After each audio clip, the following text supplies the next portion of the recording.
What is luck? And does it even matter? Sometimes we use it to stay humble. Other times it's a way to downplay success or excuse failure. The truth is, luck shows up everywhere in life, and Donald Spann takes it further than most. He'll even tell you that his personality traits are a form of luck. My ability to solve problems is a huge form of luck. My confidence in myself is a huge form of luck. Everyone's lucky in some way, but that also means that everyone gets unlucky too. So if that's true, what difference does luck actually make? Well, maybe the answer's in Donald's story. It's not about if you're lucky or unlucky, it's about what you do with it. A lot of Black people worry that their Blackness will limit them in terms of their potential. I didn't focus on I'm a Black person that has a business. I focused on, I'm going to build a good business, good service, and I happen to be Black on top of that. Maybe it's just about how much good luck versus how much bad luck you get. Let's see. I'm Harry Morton, and this is Moneywise, a podcast not about how to get rich, but about what life is like when you do. It's made for the community of high net worth founders over at joinhampton.com. I'll talk more about that a little bit later. Donald Spann has been building businesses since his early 20s. By 27, those side hustles turned pretty serious. Since then, he's had 4 exits, including a virtual receptionist company that he bootstrapped, scaled to millions, and sold for $12 million cash, while still owning 100% of the company. And that's new information, by the way. This is my first time saying that publicly. Today, Donald's living his dream in Mexico City. He's worth well north of $10 million, and he's still growing that with new ventures. I'm currently working on a company called Canna, which is a cannabis call center. We're profitable, which is always beautiful. I'm working on life tech staffing. We're doing staffing in the life sciences industry. We are not profitable, but we're getting there. By the way, here's a breakdown of that net worth. Invested in a bunch of companies, put about just over $1 million in companies in 2020, 2021. Haven't gotten any distribution from any of that yet, but we'll see what happens. I have no real estate. I don't have a personal home or anything. So the rest of it's just stocks. Cool. So, awesome. Like index funds, or did you pick stocks? I picked some, self-direct. I don't use a firm. I had an advisor for a bit.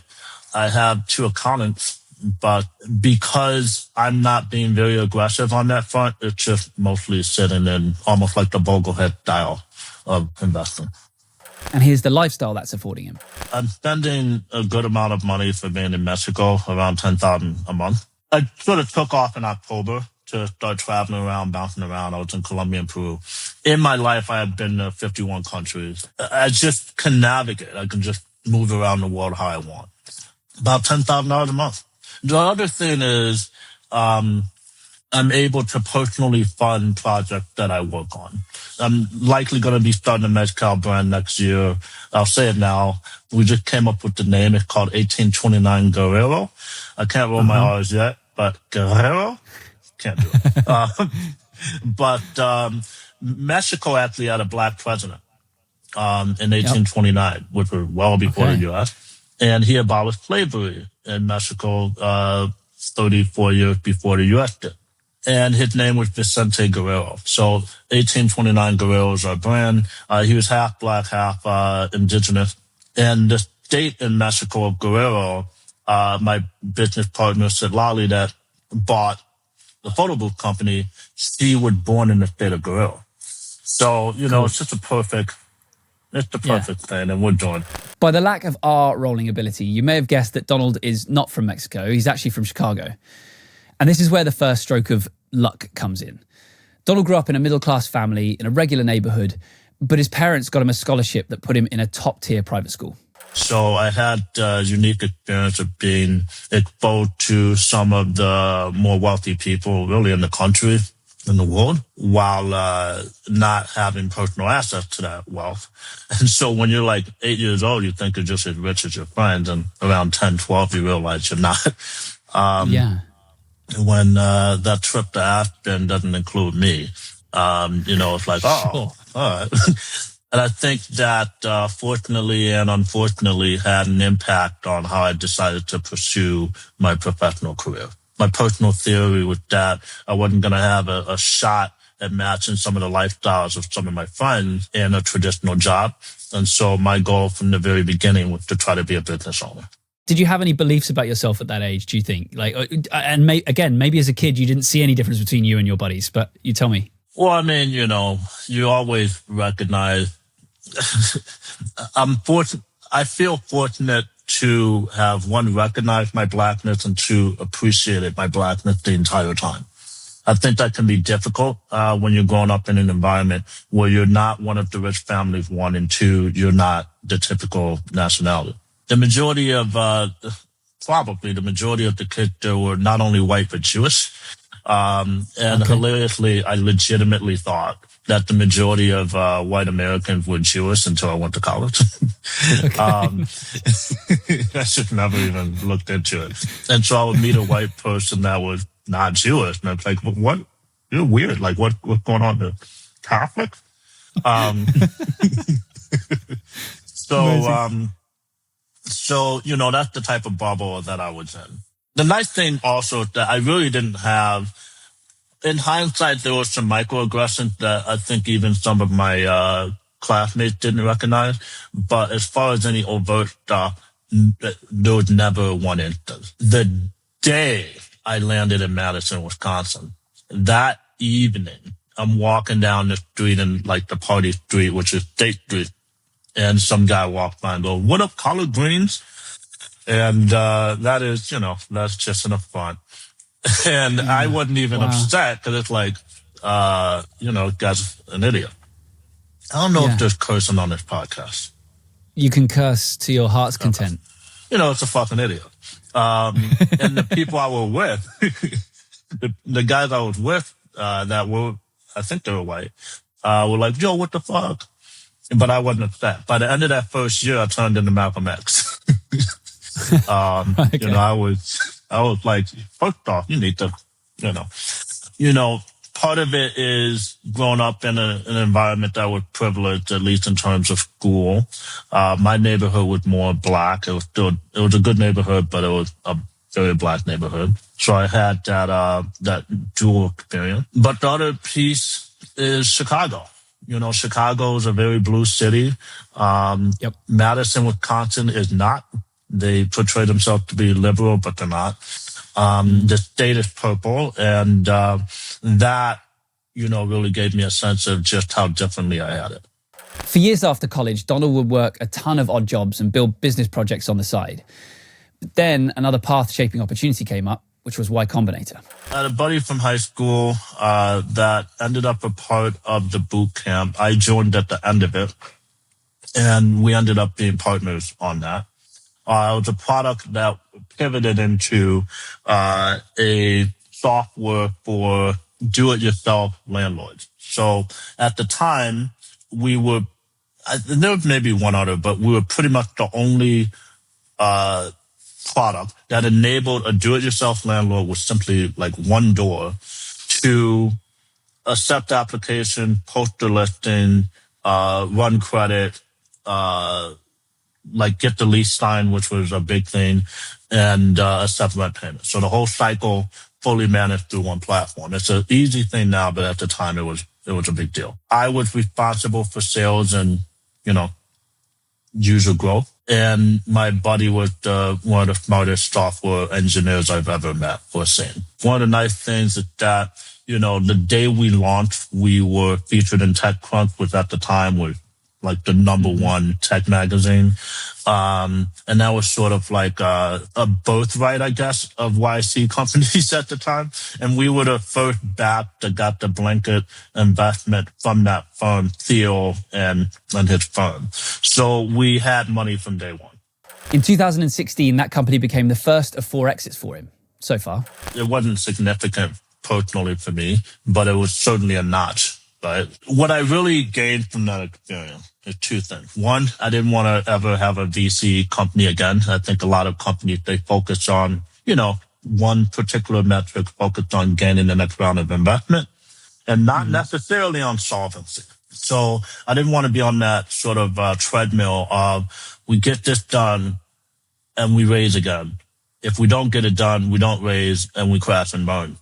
I couldn't take those types of risks because, again, I don't have or didn't have anything to fall back on. My approach to entrepreneurship was not just to have some glory, but to really, truly, reasonably have a good chance of success and like sustaining myself through business as a career. Yeah. The other piece was that it was the first time that we simply worked on a very simple project, a very simple concept that clearly had legs from day one. And so I realized I should only work on things that are necessary in markets that already have competition, right?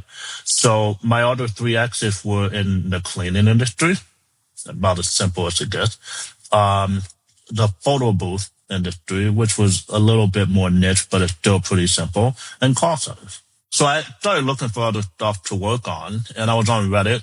And I saw this random comment on a thread in probably the entrepreneur subreddit on some other post that said, oh, that reminds me of the guy that started posting on Reddit when he was making $4,000 a month and continued posting when he got to $200,000 a month.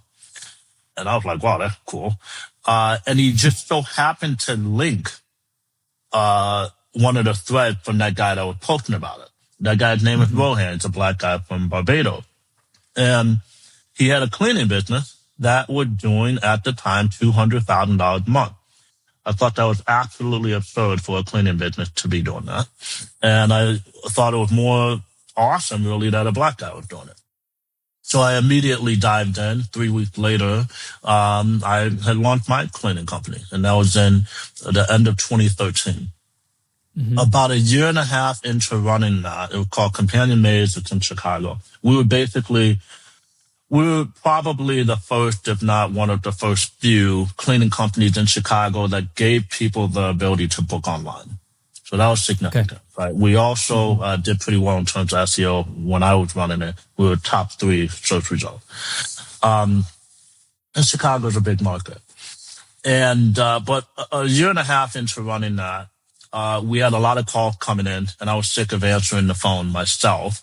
So I started looking into options to get that problem solved and realized I could just reverse engineer, solve my own problem, and then solve that problem for other cleaning business owners. And that's what started my company, Vicki Virtual. And Vicki Virtual was the game-changing company for me. So tell me about that. What was when did you start that? We launched on January 1st of 2015. Our premise was that we were a virtual receptionist. So instead of being an answering service, we were a fancy answering service. And so we originally, our first 20 or so clients were all cleaning companies. We had some really good SEO, lucky wins. The type of company we were was a virtual receptionist company. Mm-hmm. The role of a receptionist, of an agent, is a virtual receptionist. And so we were hiring all US-based people, work from home, and some giant mom blog found our posting on our site. We never actually posted an official job ad, but they found our posting, and then they put it on their site. They probably had 500,000 visitors a month. And then all the other mom blogs were scraping from that blog. And so we ended up, Vicki Virtual, the name of the company, is hiring a virtual receptionist. But what Google read was Vicki Virtual receptionist. And so when our potential clients would search for a virtual receptionist company, we were really up there. And for perspective, that mom blog post, we ended up with YouTube videos of random people that didn't even talk to us talking about, oh, Vicki Virtual is hiring. We ended up with 65,000 applications for a $10 an hour job in 2015, but a $10 an hour job. 15% of the people that were applying had master's degrees, to give you a sense of the job market.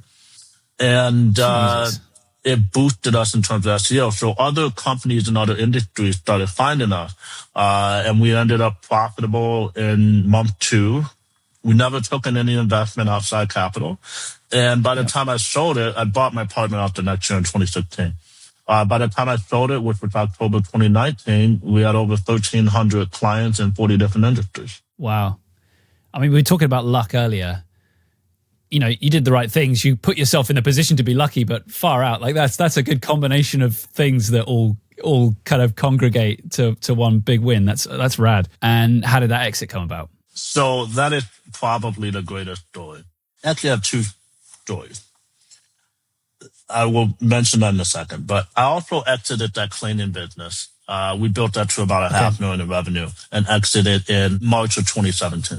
The company that bought that was the very first cold call I made when I was trying to build Vicki Virtual. So, we had like a pre-launch list, had some initial clients from the cleaning business owner. And then I was like, okay, we don't have much money. I had no money in 2015. So I would cold call them dollar for dollars so that we could pay the two receptionists that we hired day one and couldn't afford to pay yet.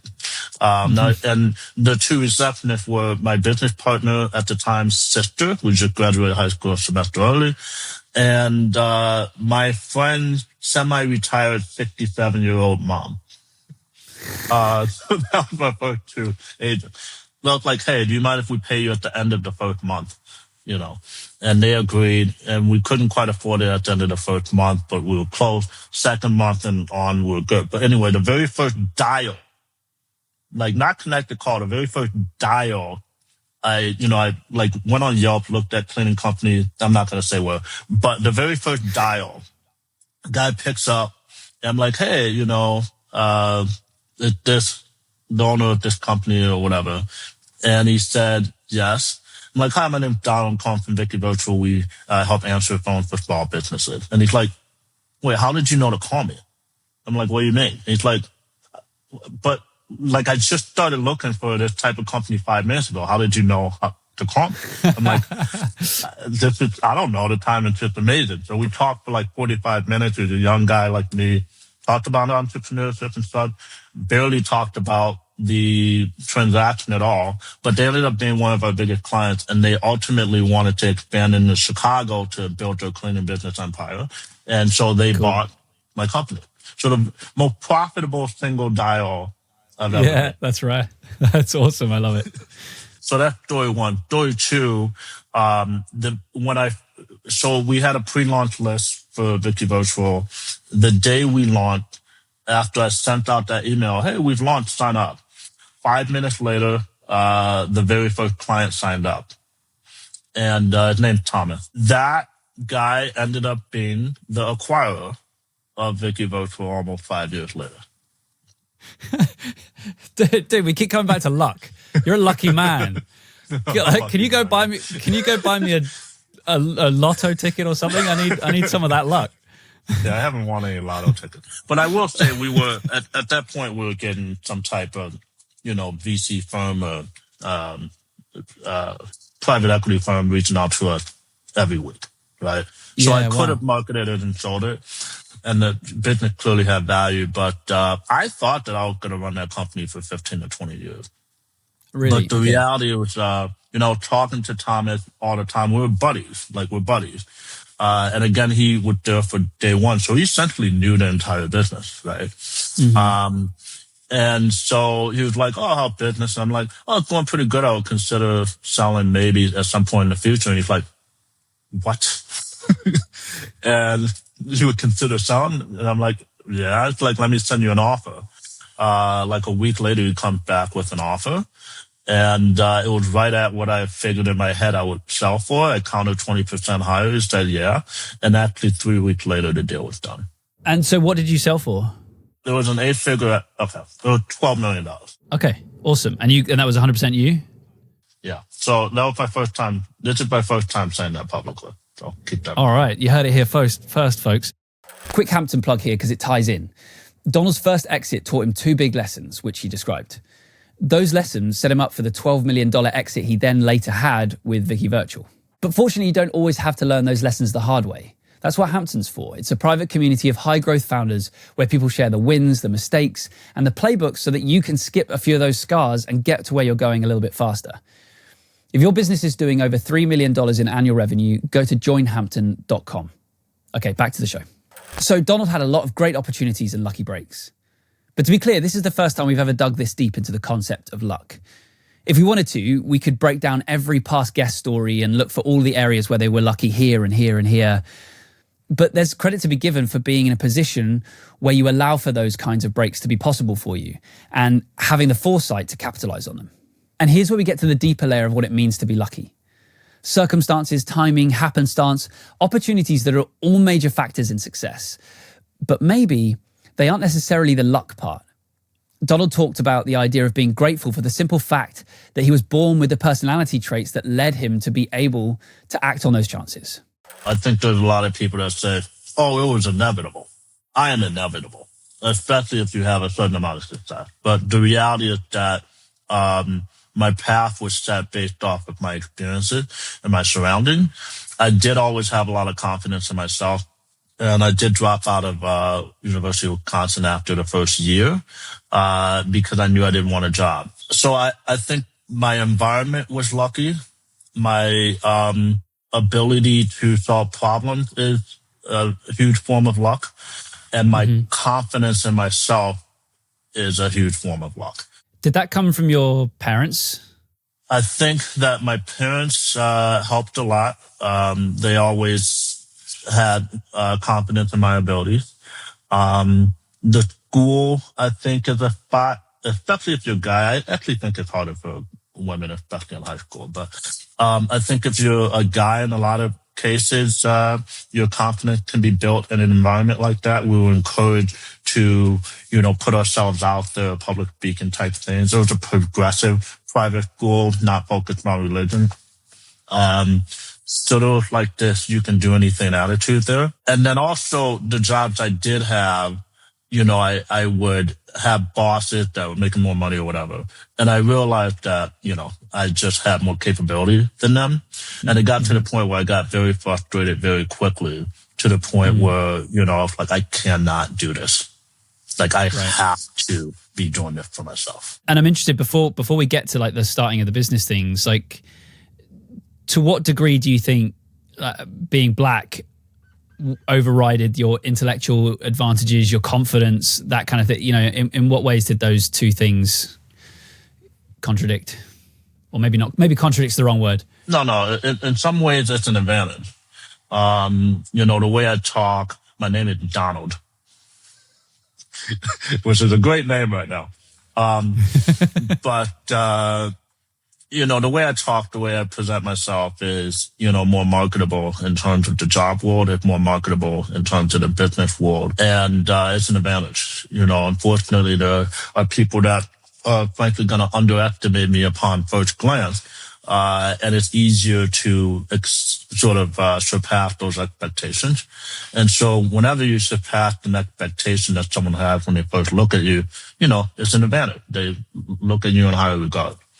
In some cases, I had to wrestle with the fact that being black, a lot of black people worry that their blackness will limit them in terms of their potential. Like, I can't really get there because people aren't going to let me be there. And not to get too much into the business stuff yet, but as I built things, I didn't focus on I'm a black person that has a business.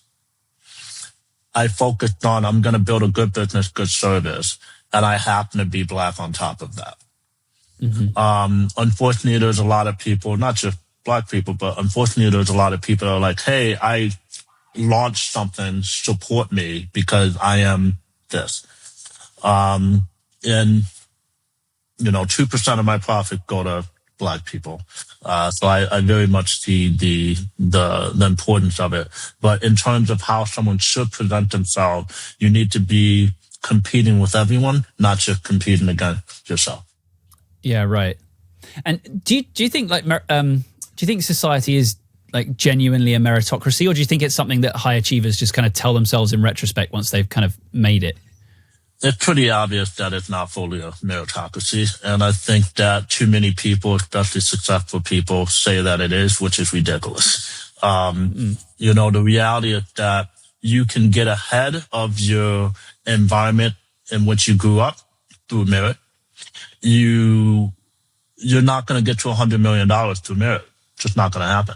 It's a combination of luck. It's a combination of timing. It's a combination of your upbringing and all those other things. I believe that anyone with a sound head, able-bodied, and with some level of confidence and some level of opportunity that they somehow know to take advantage of can at least get to a few $1 million.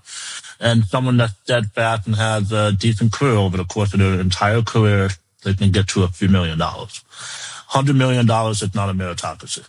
Where do you think the balance of success is between being lucky and unlucky versus working hard and just believing in yourself? I think belief is a lot of it. And I think it goes back to that sort of set standard. A lot of times what happens is a lot of people get to, $5 million or something. Not a lot, but the people that do, they're like, I'm feeling pretty good. And then there's others that are at 20 and they're anxious about getting to 100. Well, who's going to get to 100? The person that feels good at 5?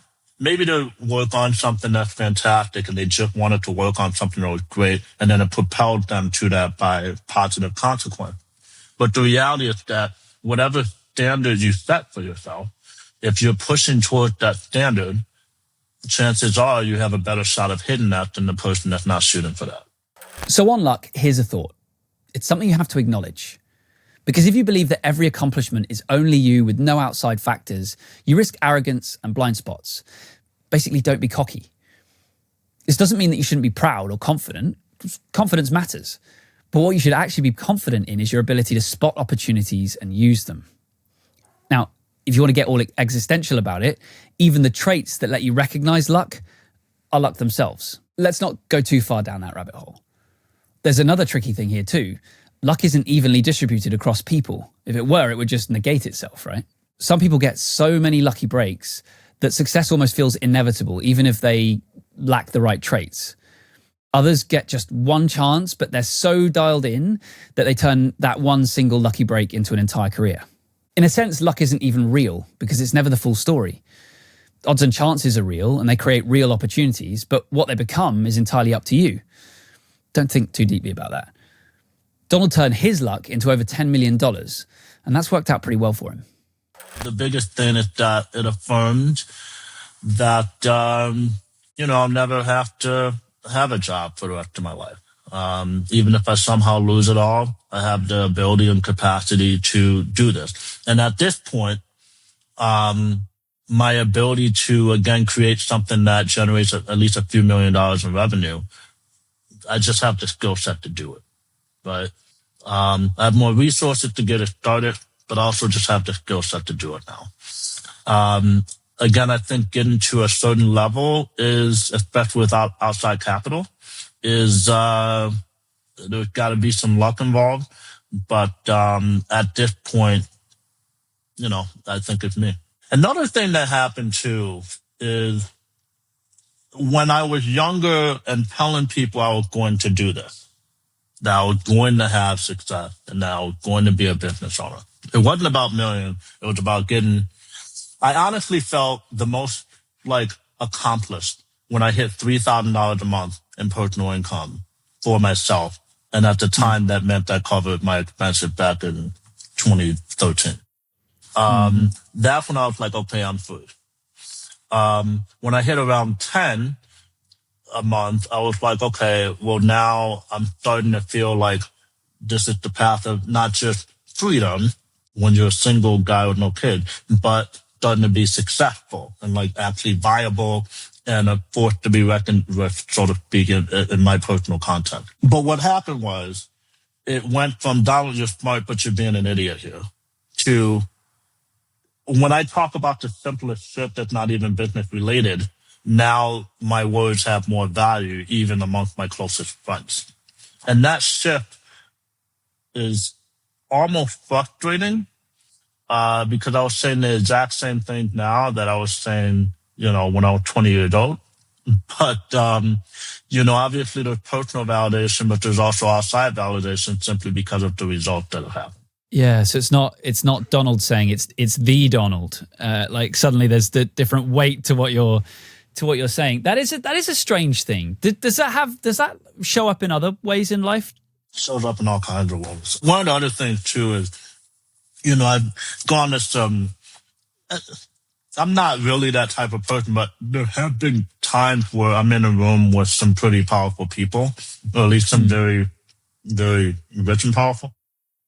And before I was intimidated, now I could pretty much, unless it's like Obama, I walk into a room and I don't feel like that person had anything over me. And so I have this internal, I guess, validation or confidence that has been backed as far as what I feel is successful. And because of that, I can present myself from a position of just power, which enables me to attract certain types of people in my life that I can do deal with or do business with.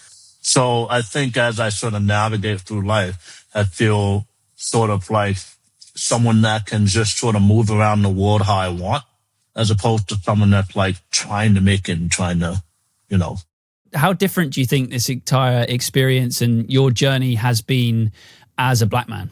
It was sort of unique anyway, because there's just not a lot of black kids going to private schools. And there's even few that weren't there because of like a sports scholarship, or there because their family could just simply afford it. Every now and then I come across some in sort of a similar situation. And honestly, their lives are not that different from mine. Unfortunately, a lot of black people too, when they involved with, close to money, they don't necessarily appreciate their blackness as much. I feel very glad that my parents, I think they had good influence. They both grew up in the project of Chicago, Cabrini Green and Henry Horner, for those of you that know Chicago. And so they made sure I stayed grounded and appreciated my blackness. So you will never hear about me, talking about, I think Trump had a point, or some crazy, like it's just not going to happen. So I appreciate my blackness, and I feel especially proud to be in my position, especially as a black person. I think I've said all there is to say for this particular episode, at least, about luck. So what I will say here is that Donald isn't in this position by chance. He made smart choices, was intentional, and he was determined. And he built a skill set that he needed to be successful, just like all successful founders. But don't let that go to your head, or you may end up like our past guest, Pete, who, despite having an $80 million exit, failed pretty hard on his next go. You can hear his story by clicking here.